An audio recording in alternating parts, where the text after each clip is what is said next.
પ્રાર્થના સંદેશ ન્યૂઝમાં આપનું સ્વાગત છે। સાંધલીની મદીના મસ્જિદ ખાતે મુસ્લિમ બિરાદરો દ્વારા ઈદ ઉલ અદાની નમાઝ અદા કરી। વડોદરા જિલ્લાના સિનોર તાલુકાના સાંધલી ગામ સ્થિત મદીના મસ્જિદ ખાતે મુસ્લિમ બિરાદરો દ્વારા ઈદ ઉલ અદાની પવિત્ર નમાઝ અદા કરવામાં આવી। વહેલી સવારથી જ મોટી સંખ્યામાં નમાઝીઓ મસ્જિદ ખાતે એકત્રિત થયા હતા અને ઈદની નમાઝ અદા કરી એકબીજાને શુભેચ્છાઓ પાઠવી હતી।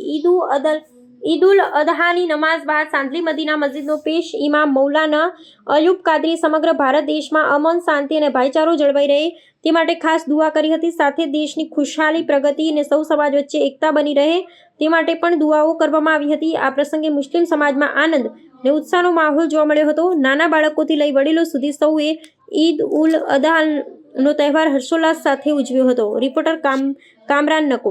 अस्सलामुअलैकुम वरहमतुल्लाहि ताला वबरकातुहू। आलम इस्लाम को ईद उल अजहा यानी बकरीद ईद की खूब खूब मुबारकबादी हम पेश करते हैं।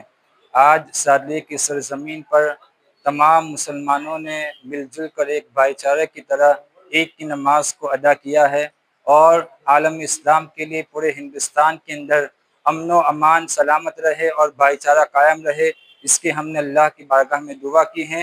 अल्लाह ताला हम सब की दुआओं को कबूल फरमाए और बिलखुसूस हमारे हिंदुस्तान के अंदर भाईचारा हमेशा कायम व दायम रहे। अस्सलामु अलैकुम वरहमतुल्लाहि वबरकातुहू। प्रार्थना संदेश न्यूज़ ની તમામ લેટેસ્ટ અપડેટ્સ માટે ચેનલને હમણાં જ લાઈક, શેર અને સબસ્ક્રાઇબ કરો।